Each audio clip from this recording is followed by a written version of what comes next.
अस्सलाम वालेकुम। आज हमारा टॉपिक जो है जिसके बारे में आज हमने पढ़ना है वो हमारे पास है standard hydrogen electrode. Standard hydrogen electrode किसको कहा जाता है उसके बारे में हम स्टडी करेंगे, उसकी कंस्ट्रक्शन के बारे में स्टडी करेंगे और साथ ही उसकी हम इम्पोर्टेंस के बारे में स्टडी करेंगे। स्टैंडर्ड हाइड्रोजन इलेक्ट्रोड बेसिकली आपके पास एक ऐसे इलेक्ट्रोड को कहा जाता है जो कि आपके पास रेफरेंस इलेक्ट्रोड भी कहलाता है और ये दूसरे किसी भी इलेक्ट्रोड के पोटेंशियल को मालूम करने के लिए इस्तेमाल होता है। इसलिए हम स्टैंडर्ड हाइड्रोजन इलेक्ट्रोड को रेफरेंस इलेक्ट्रोड भी कहते हैं। स्टैंडर्ड हाइड्रोजन इलेक्ट्रोड तो हमारे पास प्लांटिनियम उसमें आपके पास लाजमान इस्तेमाल होता है। प्लांटिनियम एक ऐसा इनर्ट मेटल हमारे पास है जो कि गैसेस को ऑब्जर्व कर लेता है। तो जब प्लांटिनियम क्योंकि खुद इनर्ट है और वो गैसेस को ऑब्जर्व कर लेता है तो वो जिस गैस को ऑब्जर्व करेगा तो वो इलेक्ट्रोड उसी गैस के तौर पर बिहेव करेगा। इसलिए हमारे पास जो आपके पास इलेक्ट्रोड है उसमें हमारे पास प्लांटिनियम फॉयल यूज़ की जाती है और 1 एटमॉस्फेरिक प्रेशर के ऊपर हाइड्रोजन गैस वहाँ पर इंटर की जाती है। जैसे हाइड्रोजन गैस यहाँ पर इंटर होती है तो वो यहाँ पर ऑब्जॉर्ब हो जाती है और इस तरीके से जो इलेक्ट्रोड बन जाता है उसको हम क्या कहते हैं, स्टैंडर्ड हाइड्रोजन इलेक्ट्रोड्स हम उसे कहते हैं। और इसी स्टैंडर्ड हाइड्रोजन इलेक्ट्रोड को उसी के अपने आयन के सोल्यूशन में डिप करते हैं तो उसके अपने आयन का जो सोल्यूशन यहाँ पर मौजूद होता है वो 1 molar solution of hydrochloric acid होगा जिसके अंदर ये प्लांटिनियम फॉयल डिप होगी और जैसे यहाँ पर डिप होगी तो ये अपने आपको इक्विलिब्रियम में स्टेब्लिश करेगा जिसमें हाइड्रोजन गैस के बबल्स भी हमारे पास बन सकते हैं। तो स्टैंडर्ड हाइड्रोजन इलेक्ट्रोड किसको कहा जाता है? एक ऐसा इलेक्ट्रोड जो प्लांटिनियम फॉयल और हाइड्रोजन गैस पे मुश्तमिल होता है उसको हम क्या कहते हैं, स्टैंडर्ड हाइड्रोजन इलेक्ट्रोड कहा जाता है। तो ये हमारे पास उसकी एक फिगर भी है जिसके अंदर आपके पास इसकी कंस्ट्रक्शन भी शो की गई है। अब हम ये पढ़ते हैं कि इसकी एक्सप्लेनेशन की कि स्टैंडर्ड हाइड्रोजन इलेक्ट्रोड बनाने की ज़रूरत क्यों पेश आई। हमारे पास भी जो है एक लिहाज से इलेक्ट्रोड हो उसका पोटेंशियल जो है हम एक अकेले यानी कि इलेक्ट्रोड का पोटेंशियल हम कभी भी एग्जैक्ट मालूम नहीं कर सकते हैं। तो उसके लिए हमें सेल बनाना पड़ेगा, तो एक रेफरेंस इलेक्ट्रोड यूज़ करना पड़ेगा और दूसरा जो हमारे पास होगा वो सैंपल इलेक्ट्रोड होगा जिसका हम पोटेंशियल मालूम करेंगे। तो हमारे पास जो स्टैंडर्ड हाइड्रोजन इलेक्ट्रोड है इसलिए हम इसको रेफरेंस इलेक्ट्रोड भी कहते हैं क्योंकि ये किसी भी दूसरे इलेक्ट्रोड के पोटेंशियल को मालूम करने के लिए इस्तेमाल होता है। तो अगर हम किसी एक को रेफरेंस नहीं बनाएंगे तो उसके साथ तो दूसरे को कंपेयर करके हम मालूम भी नहीं कर सकेंगे। रेफरेंस इलेक्ट्रोड इसलिए भी कहते हैं क्योंकि इसके साथ बाकी इलेक्ट्रोड को कंपेयर किया जाता है तो तभी इनके पोटेंशियल का पता चलता है।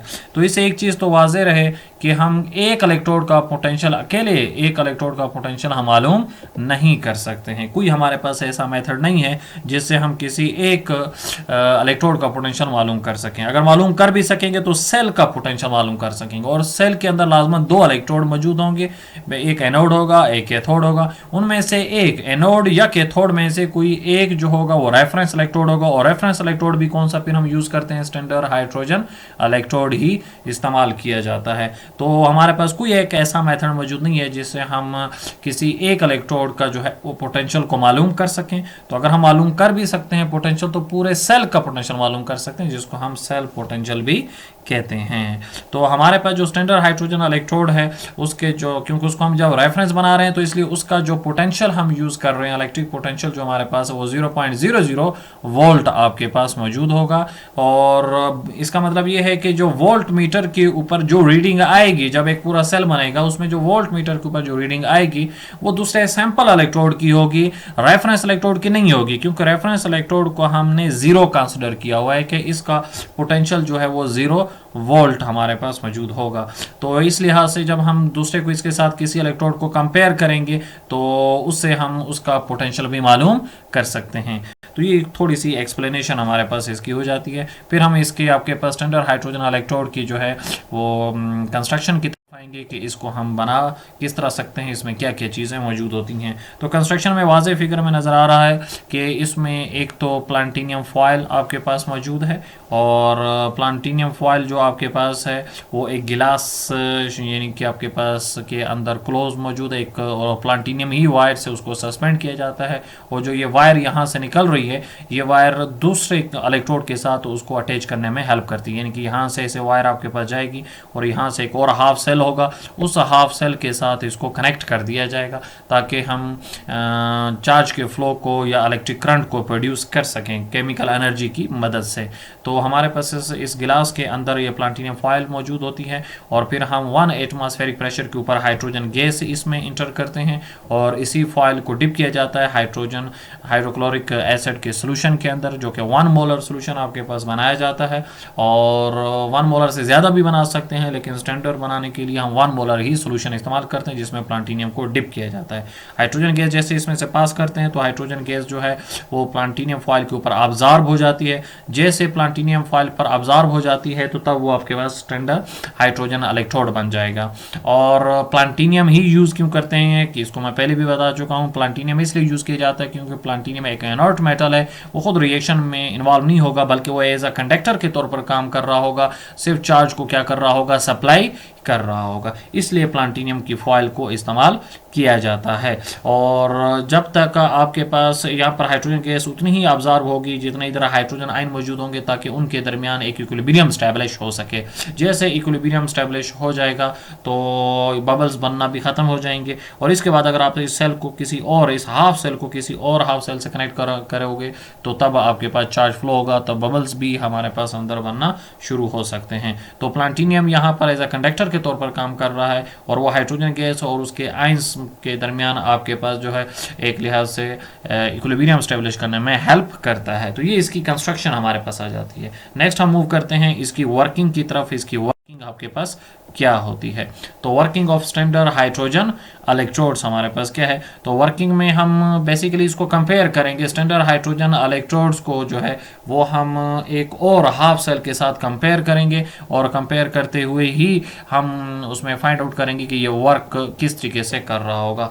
तो हम इसमें अभी कंपेयर करेंगे कंपेरिजन्स विद कॉपर इलेक्ट्रोड, यानी कि स्टैंडर्ड हाइड्रोजन इलेक्ट्रोड को कॉपर इलेक्ट्रोड के साथ कंपेयर करेंगे, और कॉपर इलेक्ट्रोड के साथ स्टैंडर्ड हाइड्रोजन इलेक्ट्रोड जो है वो एज अ रेफरेंस इलेक्ट्रोड के तौर पर यूज होगा। तो यहाँ पर अगर आप देखें तो ये हमारे पास हाइड्रोजन इलेक्ट्रोड का हाफ सेल है, और ये कॉपर इलेक्ट्रोड का हाफ सेल है, और ये आपस में कनेक्टेड आपके पास हैं, एक साल्ट ब्रिज के ज़रिए से ये आपस में जुड़े हुए हैं, और इसी तरीके से हमारे पास इसमें करंट फ्लो करेगा। जिसका रिडक्शन पोटेंशियल ज़्यादा होगा तो वो चार्ज को अपनी तरफ खींच लेगा यहाँ पर, क्योंकि हमारे पास हाइड्रोजन जो है उसका पोटेंशियल जो है वो 0.00 आपके पास है, और ये आपके पास फिगर शो भी कर रही है कि इलेक्ट्रॉन फ्लो कर रहा है हाइड्रोजन से कॉपर की तरफ फ्लो कर रहा है, और ये ऊपर पॉजिटिव वैल्यू भी इस चीज़ को शो कर रही है कि जो कॉपर है उसका रिडक्शन पोटेंशियल जो हमारे पास है वो हाइड्रोजन से ज़्यादा है, जिसकी वजह से वो इलेक्ट्रॉन को अपनी तरफ फ्लो करवा रहा है।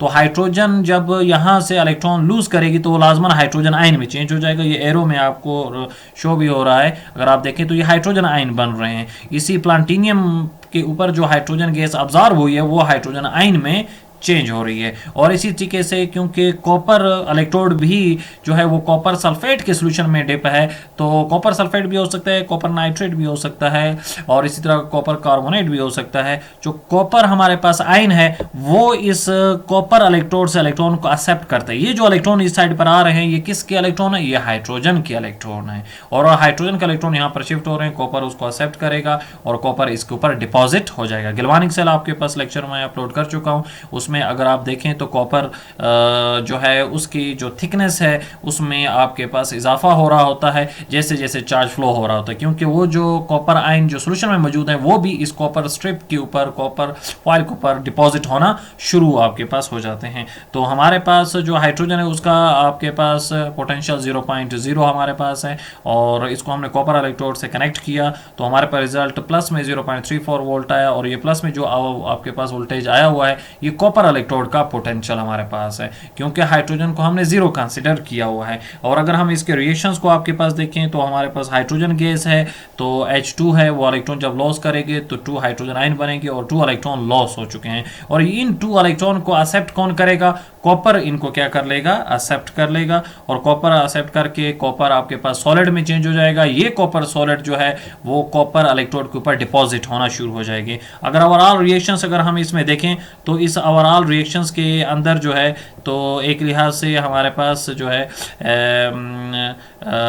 जो इलेक्ट्रॉन्स हैं वो रिएक्टेंट साइड पर भी मौजूद हैं, और इसी तरीके से वो आपके पास प्रोडक्ट साइड पर भी हमारे पास मौजूद हैं। तो दोनों साइड्स पर होने की वजह से आपके पास जो है इनको एक लिहाज से कैंसिल भी किया जा सकता है। अगर हम इसका नेट रिजल्ट अगर आप लिखते हैं तो ये 2 इलेक्ट्रॉन इन 2 इलेक्ट्रॉन के साथ कैंसिल हो जाएंगे। इस लिहाज से जब ये 2 कैंसिल हो जाएंगे तो इसका जब हम नेट रिजल्ट लिखेंगे इक्वेशन का, तो जो नेट रिजल्ट हमारे पास आएगा तो वो आपके पास कुछ यूं हमारे पास हो जाएगा, यानी कि हाइड्रोजन गैस इसी साइड पर रिएक्टेंट में मौजूद है और कॉपर आयन भी रिएक्टेंट में मौजूद है, और प्रोडक्ट में 2 हाइड्रोजन आयन है और कॉपर भी मौजूद है। तो इस तरीके से ये कंप्लीट सेल जो है वो हमारे पास हो जाता है। 2 हाइड्रोजन 2 इलेक्ट्रॉन से कैंसिल हो चुके हैं, और इस पूरे रिएक्शन में जो वोल्टेज प्रोड्यूस होगा वो 0.337 वोल्ट होगा। अगर इसको हम राउंड अप भी करें तो 0.34 वोल्ट का रिडक्शन पोटेंशियल जो है वो हमारे पास यहाँ पर प्रोड्यूस होगा। तो नेक्स्ट एक और एग्जांपल हम डिस्कस करते हैं, और working of standard hydrogen electrode में तो कंपैरिजंस विद जिंक इलेक्ट्रोड्स, तो जिंक के साथ कंपेयर करेंगे।